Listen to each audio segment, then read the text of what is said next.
Every one of us should see ourselves next year, from this Ramadan to next Ramadan, or what Ramadan's already over. So this December to next December, this winter to next winter, how am I going to be a better Muslim?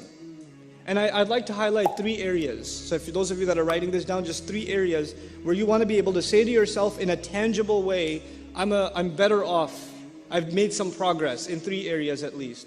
The first of those areas is worship. The first concern is worship.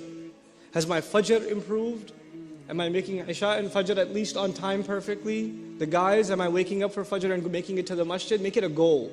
Maybe you're not doing it every day, but set a goal that you're going to accomplish that this year.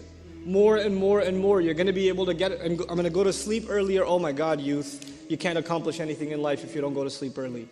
I'm telling you, those deep conversations you have over hookah at night? Yeah, that's not reviving the ummah. Let me just tell you now. That was deep, bros. Good talk, good talk. Then you wake up at 10 a.m. to pray Fajr.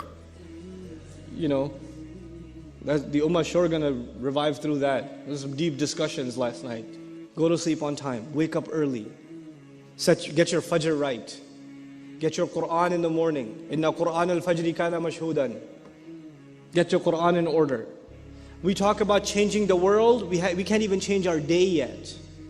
We can't even change our day yet. When you change your day, then you can change your year. That means you can change your life.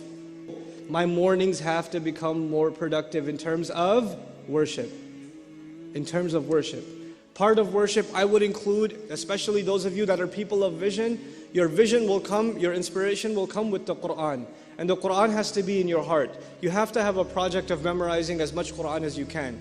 As little at a time as possible. If you can handle more, take on more. But every day, Fajr and a little bit of memorization, a little bit of recitation, and that's what starts your day. And I can guarantee you, if you do that in your life, even if you do that this week once, if you do it once, you will notice the difference the rest of the day. You will notice that day has more barakah in it, you're getting more accomplished. The doors around you are opening, opportunities are coming, your mind is clearer. Creative ideas are coming to you. You'll see Allah brings those blessings to you, opens those doors that are otherwise closed. And how am I going to grow in my knowledge this year? I'm mentioning these things in priority. First thing was worship. The second thing is knowledge. And I don't mean become a alim and get a degree in Sharia. Those of you that want to do that, congratulations. I'm talking to everybody here. Not everybody here is going to be a mufti or a alim or whatever. But you have to be educated Muslims. You have to be, there needs to be some minimal level of education in your Islam. And my recommendation for you for that is that by the end of the year, the coming year, you've studied at least a couple of things. You've studied the seerah, the life of the Prophet ﷺ, once. And you should do it every year once. And actually you should read a different source on the seerah every year for the next few years and really study it.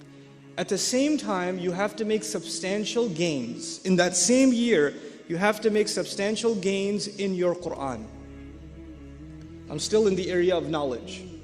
First area was worship, second area is knowledge, right? In this knowledge, you have to make some substantial gains in your Qur'an. Which, let's just say you decided this year you're going to try to memorize, I don't know, Surah Al-Kahf, let's just say. So you set a goal. For this year, I'm going to memorize Surah Al-Kahf.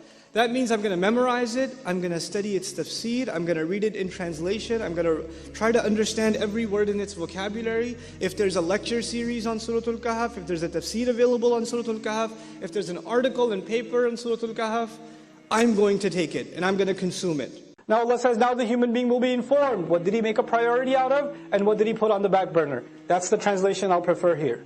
Bima qaddama, what did he give priority to? What took taqdeem for him? What was priority number 1? What took precedence? وَمَا أَخَّرَ, and what could wait? What were the things that you put on the back burner? The crime of the human being isn't necessarily that he doesn't do a good deed. The human being says, it can wait. I can do it later. The crime of the human being isn't necessarily that he doesn't leave sin. He says, I'll leave it later. Or, let me do what I want right now. I'll do that later. I have time. Taqdeem and ta'khir, not the grammar one, the one for life. Human beings will be thoroughly informed. What were your priorities? What did you put ahead? What came first for you? What came later for you? بِمَا قَدَّمَ وَأَخَّرَ. The other meaning of قَدَّمَ وَأَخَّرَ in Tafsir Juz Amma I mentioned also, قَدَّمَ also means what you've sent forward. You've done deeds, you've done works, and every one of them are waiting for you. Our deeds are waiting for us. كُلُّ نَفْسٍ بِمَا كَسَبَتْ رَهِينَ. You've sent collateral over. You've sent deeds over for processing. And you're going to meet those deeds on Judgment Day. I don't meet my deeds now, I just do them now. I will meet them then. وَوَجَدُوا مَا عَمِلُوا حَاضِرًا. Then you're standing face to face in front of their salats. If your salat was lousy, you'll be standing in front of a lousy salat, staring right at you. That's what it's going to be. If you were lying, cheating, backbiting, angry, arrogant, condescending, whatever you were, we're looking right at you in the face. And then you're going to say, مَالِ هَذَا الْكِتَابِ. That's the reality of it. بِمَا قَدَّمَ وَأَخَّرَ. What did he make a priority out of? What did he put on the back burner? This is one of those life-transforming ayat. The human being will be thoroughly informed. This was your priority. This is what you spent time on. This is what you did with your free time. This is what you thought can wait. You had all these dreams. I want to memorize the Qur'an. What did you do for it? How many seasons of how many TV shows did you watch instead? That was a priority for you. You wanted to memorize, but it can wait though. Inshallah, one day, when my heart is purified, then I shall start. You know? بِمَا قَدَّمَ وَأَخَّرَ بَلِ الْإِنسَانِ. No. Yes, on that day the human being will be given thorough news, but it's not like the human being's blind now. Rather, the case is that the human being, عَلَى نَفْسِهِ, against his own self, بَصِيرًا, is fully insightful. There is one person that knows so much about you, and nobody else knows about you. And besides Allah, and that's you. You have an insight into who you are, what your flaws are, what your limitations are, what your capabilities are, what your strengths are, what your weaknesses are, what opportunities you avail, what opportunities you get lazy about. You know that about yourself more than anybody else. And you and I decide to lie to ourselves. We just decide we're not going to have an honest conversation with ourselves, and about ourselves with Allah. We don't want to have that honest conversation. For some people, all they want at the end of their life, what is success to them? Maybe I'll own a house. That's success for them. Maybe if I have this much money, that means I have success. Maybe if I got married to this one or that one, maybe that means I have success. But I go back to what I started with. There are some people who are happy with doing just the minimum. Just the minimum. But I am here to tell you, the young people in the audience today, Allah has blessed you, and I am telling you, He expects great things from you. He does not expect the minimum from you. There are so many Muslims, the only thing left of Islam is their name. That's the only thing left. They don't care about salat, they don't care about halal and haram. They're far from this deen. What can I do to further this deen? What can I do I shouldn't just be happy that so many people come and attend Jumu'ah. Does that mean everybody's heart is clean? Does that mean that we don't need any more reminder? Is that what that means? Or are there evils in our society? Are there youth that are turning towards drugs? Are there young people that are just living their life for no purpose? All they do is play video games and watch movies and go to sleep. And if you ask them for a purpose, they say, I want to graduate and get a job. Is that a goal? Get a job? Allah gave us such higher goals. Your job itself is a means to a higher end. But you know what? We are living in strange times. The people who need the da'wah the most today are the Muslims themselves.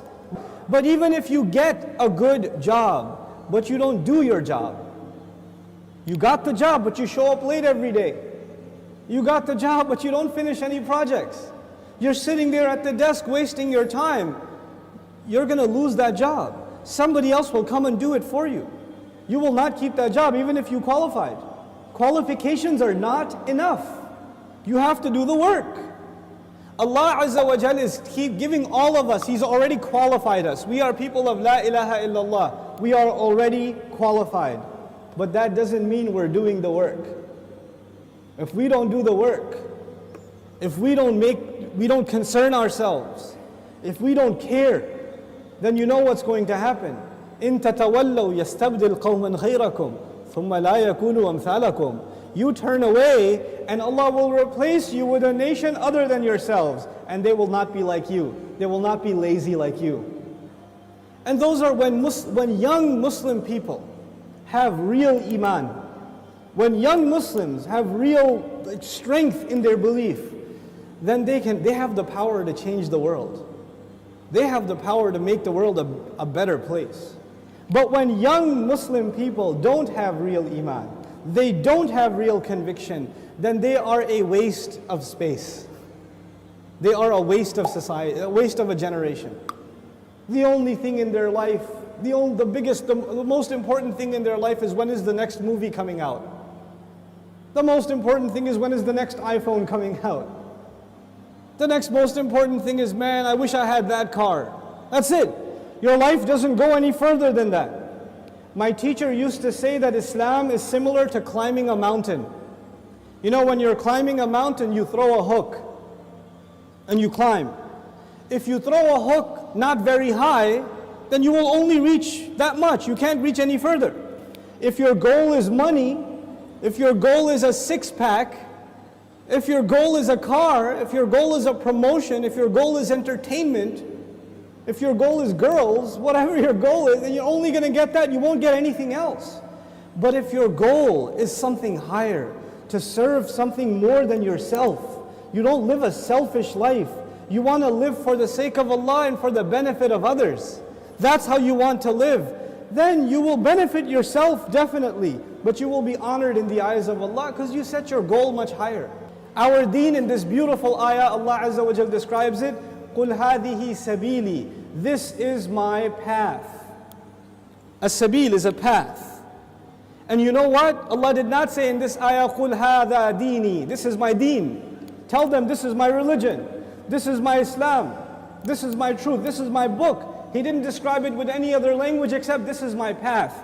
And all of you know a path is like a journey. So Islam itself is being described as a journey in this ayah. What does that mean? That means in any journey you have to make progress, right? So even if you take one step, you are more closer to your destination than the day before or the step before. Every single moment you are making progress in a journey. And in this ayah, Allah's Messenger says, sallallahu alaihi wasallam, this religion of mine and this religion of yours and ours, Islam, is a journey, which means I am supposed to do something more for this deen than I did yesterday. And I'm supposed to do more tomorrow and more tomorrow and more tomorrow. I'm supposed to go